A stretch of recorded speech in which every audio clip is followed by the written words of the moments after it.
Ușgulii. Suntem deja în Delica, în Mitsubishi Delica, acea mașinuță care ziceam în vlogul anterior că ne place. Da, și pe care o are toată lumea și cu care se fac transferuri. Pe aici autogara, așa zis autogara. S-a zis? Ai Și acum venit ne cineva? pregătim să plecăm, da, vine cineva. Acum ne pregătim. Aici. Ne pregătim să plecăm. Biletele le-ai luat la UIEC.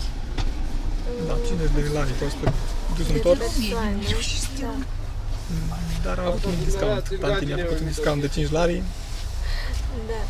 Și plecăm la 10 și Cred ne că plecăm mai întoarcem... repede, că deja s-a umplut. Probabil, da, e 10 fără 20. Și ne întoarcem la... 4 ore înapoi de cea. Cam 3 ore suntem atât, 3 ore jumate.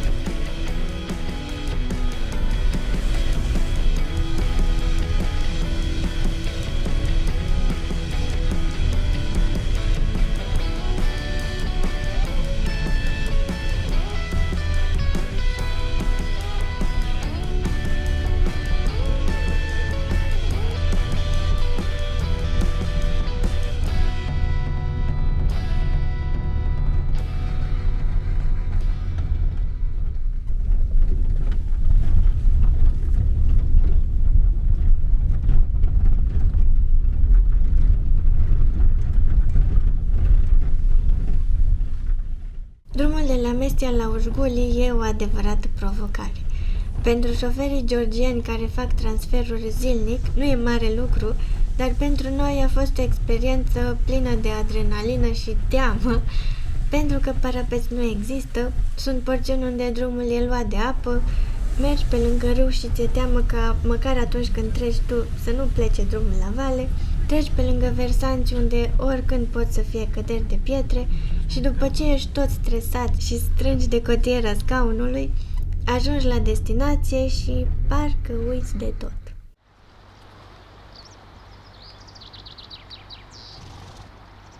Am ajuns. Am ajuns la Ușguli, da. Interesant drumul. Doamne, cum a fost drumul! Hai că nu a fost așa rău. Bun, e o porțiune cu asfalt care merge doar în serpentină, în fel de transfăgărășari. E ok. Dar după ce se termină asfaltul, mergi numai pe porțiuni de alea unde e drumul rupt de apă. Și mergeam așa pe o buză și jos era hău de nu știu câți metri. Nu era neapărat pericolul, cât risca să cadă pietre multe de pe persoane. Asta nu m-a stresat. Nici acum nu pot să-mi explic cum există drum acolo. Da. Pe de asta e așa de multe ori închis timpul anului. Ușguli e înconjurat de crestele Caucazului. E unul dintre cele mai frumoase locuri din Georgia. Cătunele se află la poalele vârfului Scara de 5203 metri altitudine. E al treilea cel mai înalt vârf din Caucaz și cel mai înalt din Georgia. Dar nu-l vedem pentru că e norat. Da, mai măcar nu plouă, adică picură, sperăm să nu... Avem Bine, mai timp tare. să stăm până la 3, la 3 trebuie să fim înapoi Deci în 4 mașină. ore. Câte acum ceasul? Da, 4 ore, 11. exact. Poate prindem și noi măcar un pic de soare.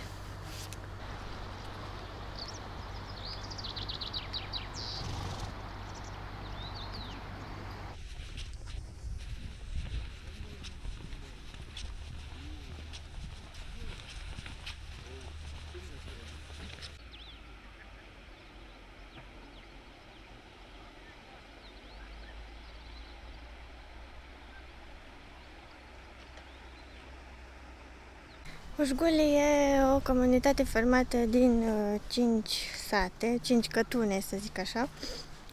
E așezarea locuită permanent, situată la cea mai mare altitudine din Europa. Suntem la 2100 de metri altitudine.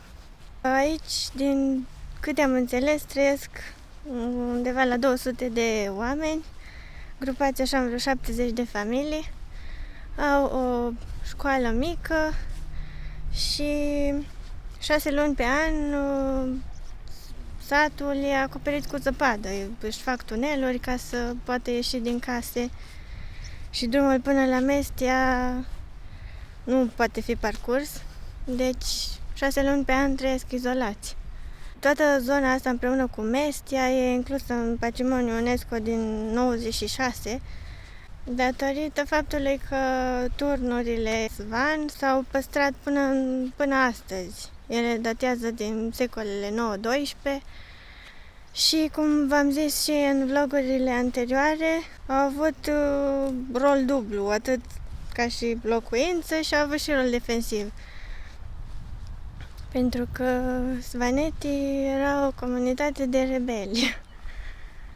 Ei reușeau să se protejeze, să se apere singuri. Aici, în munți.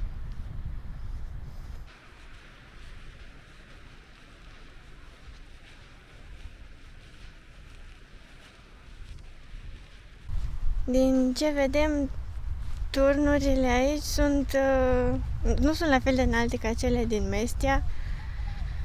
Aici au până la 3 etaje și în Mestia au până la 5 etaje. Casele sunt din piatră, așa, grupate în jurul turnurilor și majoritatea oamenilor au vaci și cai. Cu asta reușesc să-și ducă existența.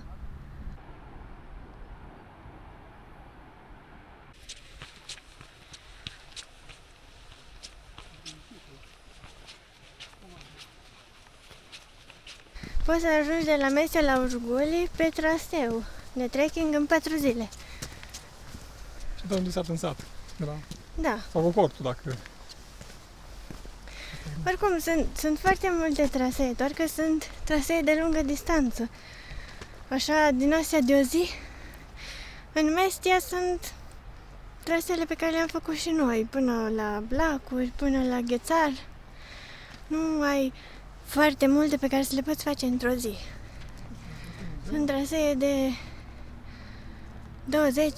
20-30 de kilometri care necesită mai multe zile.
Asta după farmă e o bisericuță.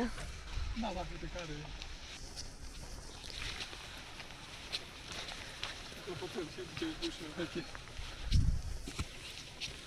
Wow, ce ușă!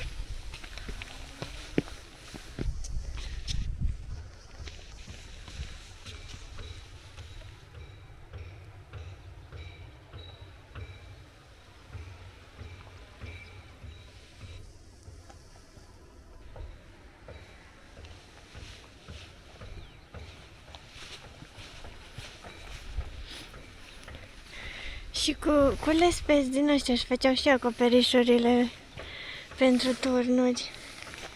Exact așa, ca niște felii sunt. Și le foloseau pe post de țigle. Cu ele făceau acoperișul. Da, e foarte friabilă. De asta Da, și și- pericol de căderi de Alea de pietre pe pe acoperiș. drum. Se vede diferența de, uite cum e asta, vezi care e, cred că e de pe râu. Da, da. Da, dar vezi că e ok să construiești cu ele. Că sunt Păi, e așa ok. plate și... Da, da. Da, turnurile din Urgoli nu sunt la fel de... Nu sunt într-o stare la fel de bună ca cele din Mestia. Dar având în vedere condițiile date... Apoi iar mi-e cald. Am luat geaca, m-am îmbrăcat de 5 ori. Dacă îmi dau jos cum e cald.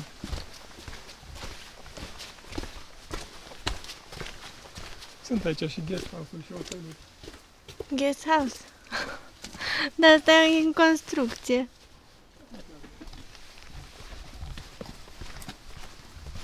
Sunt opțiuni de cazare și de luat masa. Că sunt plăcuțe de astea cu guest house peste tot și pe acolo. Dar, na, genul de case ca și în Mestia. Dar având în vedere că e la 2100 de metri și să ai condiții de baie și așa, e ok. Și acolo ne-am oprit mașina. Ți-am că erau camere cu 2 paturi separate Da, și baia în cameră, deci... da, trebuie să Sunt vedem condiții cât ok. costă. Da, se întrebă. Bine, sigur sunt pe net prețurile. Că multe sunt pe Booking, cred că. Uite cum e asta făcută. De acolo se vede cum e. A, da, uite, încă au acoperișul. Bine, acolo nu cu nimeni. Da, da, bănuiesc. Că nu mai stă nimeni.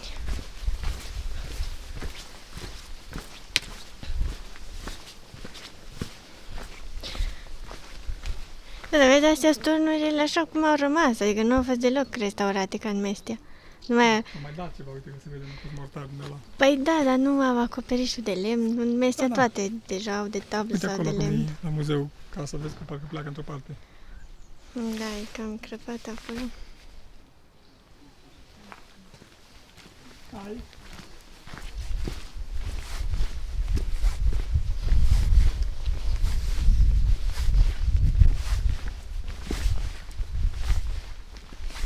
Mergem în jos? Da, hai să mergem în jos.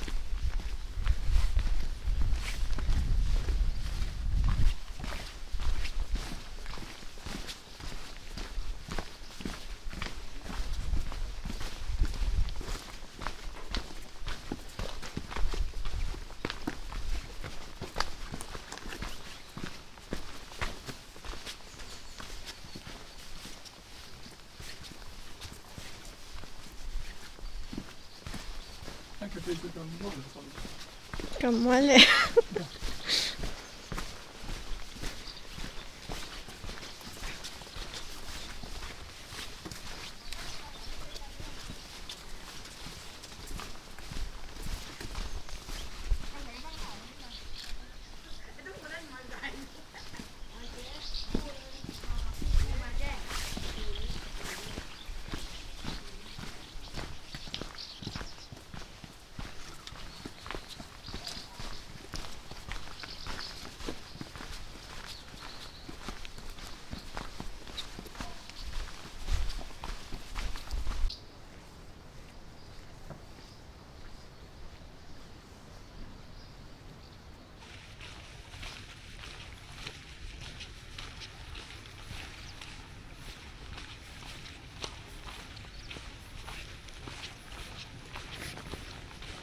Trebuia să luăm cu partea alaltă.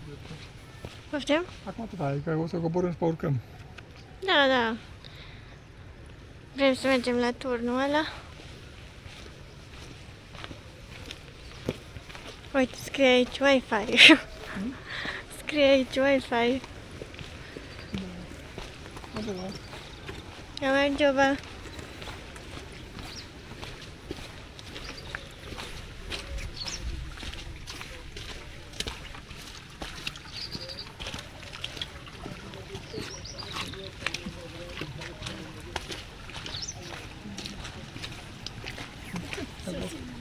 Aoleu.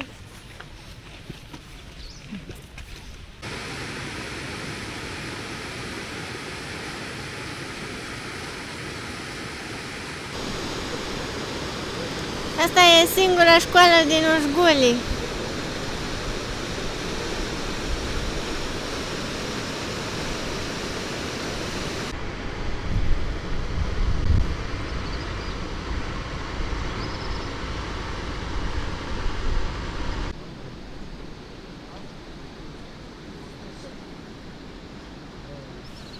Aici e turnul Regina Tamara.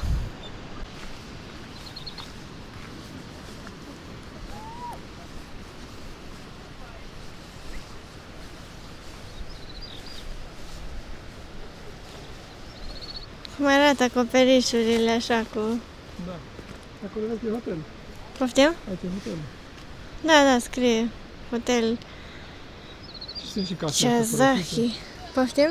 Sunt și case de astea părăsite. Da, e plin de case No, părăsite. turnul ăsta vine lumea aici ca la miere. Restul nu ne bagă nimeni în seamă. Da, doar așa, că e turnul Regina Tamara, dar nu pot să zic că arată mai bine decât altele sau... Și poziționat așa sus și ai priveliște.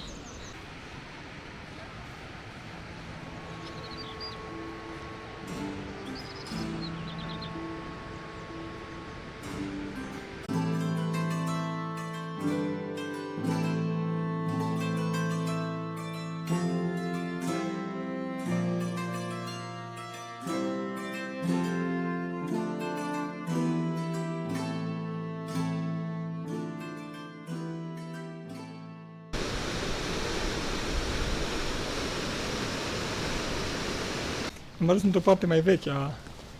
Practic un alt sat, cred că un alt Cătun. Da, Și nu pleci. aici ești ca într-un muzeu. Așa foarte vechi. Am ceva. Uite acolo e turnul de unde am venit. Deci practic puteam coborî pe acolo. Da, și aici... Hotelul, guest house-ul, știu. Da, și aici vezi case din astea foarte vechi. Unde se vede de acolo, vezi cum se vede? Sculptat sau ce? Nu, pictat. A, acolo, da. Și sculptat, da, uite, la deasupra de acoperiș, Steașină. la steașină, da. Și pictat așa. Deci aici e ca într-un muzeu, Da. nu mai stă nimeni aproape. Aici zici cu ars sau nu știu. Păi probabil cu ars. Sau poate la umiditate, la zăpadă, poate. Știi, cum stă zăpada. Dar chiar am zis că mă uit să văd dacă văd urme, știi, până unde ajunge zăpada. Așa e foarte faină partea asta, mai fain decât aia la altă, unde am fost prima dată. Că e liniște, așa, nu sunt turiști. Zici Că, că în muzeu în aer liber. da, muzeul în aer liber, că acolo, în partea cealaltă, sunt foarte multe, cafenele, să zic așa, și mici restaurante și... Uite aici unde putem uita în turn. Dar nu se vede nimic.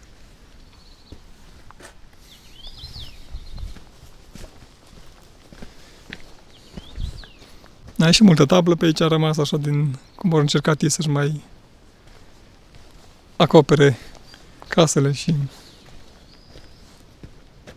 Astea au o denumire, dar nu mai știu acum. Ce anume? Cum se numesc. Găurile astea. A, de la turnuri? Mai specifice pentru apărare, știi? Păi da, că practic nu e fereastră, Da. vezi foarte puțin prin ea și poți să arunci numai jos cu, nu știu, pietre, cu bolovani, Da, cu... nu știu exact ce muniție foloseau. Uite, aici poți să mergi în turn, vezi? Unde era tanti? În turnul ăsta, cred că. Vrei să urci? Asta? Păi așa zice, nu știu dacă... Zice going the tower, acolo scrie, mergi în turn, dar nu știu dacă... Nu știu dacă mai vreau. După celălalt de la Mestia, nu știu dacă mai vreau să mai urc pentru...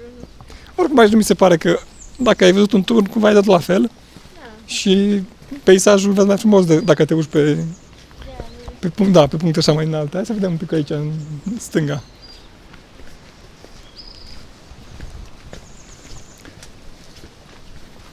Da, s-a pus un pic ploaia. Nu tare, dar... Da.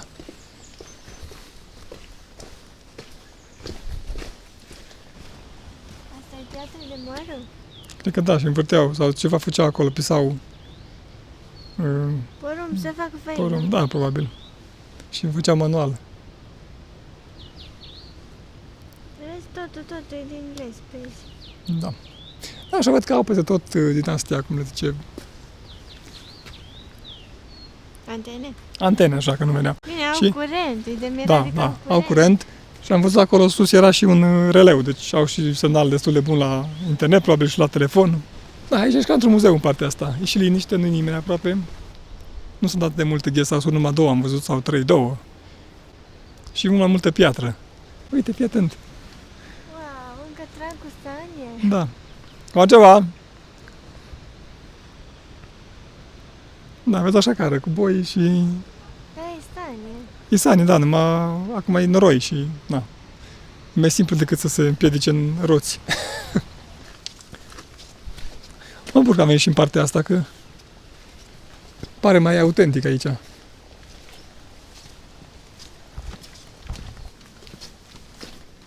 Uite cum avea o scară dintr-un turn într-o casă din asta, că nu e chiar turn. Păi nu știu. A, nu stai că e pe acoperiș.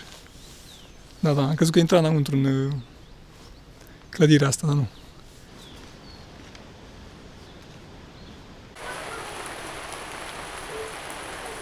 S-a pus ploaia. Tăm de ploaie. Am luat-o în Caciapuri.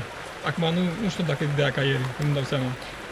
Asta e din aia. Este Imereti, adică Da. de aia în zona Kutaisi, este din aia ca la Batumi, adică Agera. Da. Și asta aici scria Megrelian. Asta e diferită. Nu știu că e diferit ca de ieri.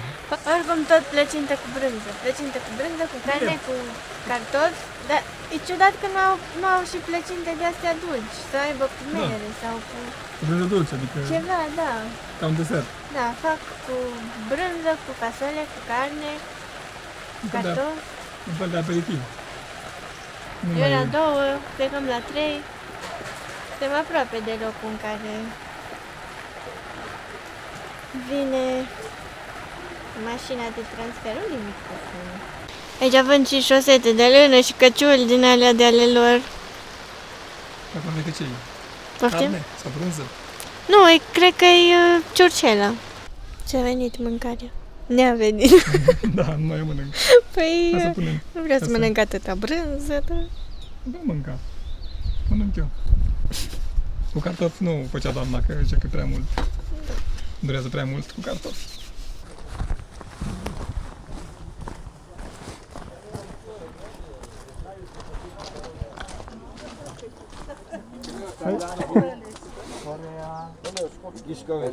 Asta e șoferul nostru, nu mai țin minte. Twoje wino już.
Și iată din nou la cazare, după un drum de încă o oră și un pic, de la Ușguli până la Mestia. Un drum cu un pic mai multe peripeții, că a fost tot o regulă, doar că era mai multă apă pe drum și părea așa un pic mai... Da, era o mașină din asta închiriată, foarte roasă, blocată acolo în noroi, venise apa peste drum. Dar bine că m-a ajuns. Da, noi ne-a plăcut. Chiar dacă n-a fost așa cum ne așteptam să fim mai senin, să vedem vârfurile de peste 5.000. Da, nu prea le-am văzut, dar sperăm să le mai vedem până plecăm de aici. Per total am meritat să... Cât am dat? 45 de lei, deci vreo 80 de lei, cam așa, de persoană. Da, de persoană dus întors. Nu sunt întors, da. Și cu timpul petrecut acolo. Probabil există și varianta cu microbuz, pentru că am văzut marșrut ca acolo și scria văzut, Mestia pe ea. Deci, dar nu știam că există. Dar nu știu sigur dacă circulă regulat sau nu, pentru că noi am căutat și pe internet toate site-urile care sunt, blogurile care vorbesc despre Georgia destul de bine, cu oameni care trăiesc aici. Da. Și nu ziceau niciunul de microbuz. Și nici acolo nu, adică aici în autogară, la Mestia, am întrebat și nu era varianta de microbuz.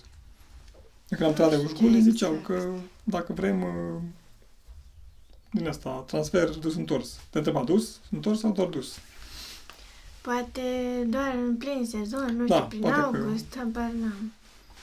Sperăm că v-a plăcut imaginea de la Ușguli și că ați surprins într-unul dintre cele mai înalte sate din Europa sau cel mai înalt, după cum zic ei. Vă mulțumim că v-ați uitat și ne vedem în următorul video.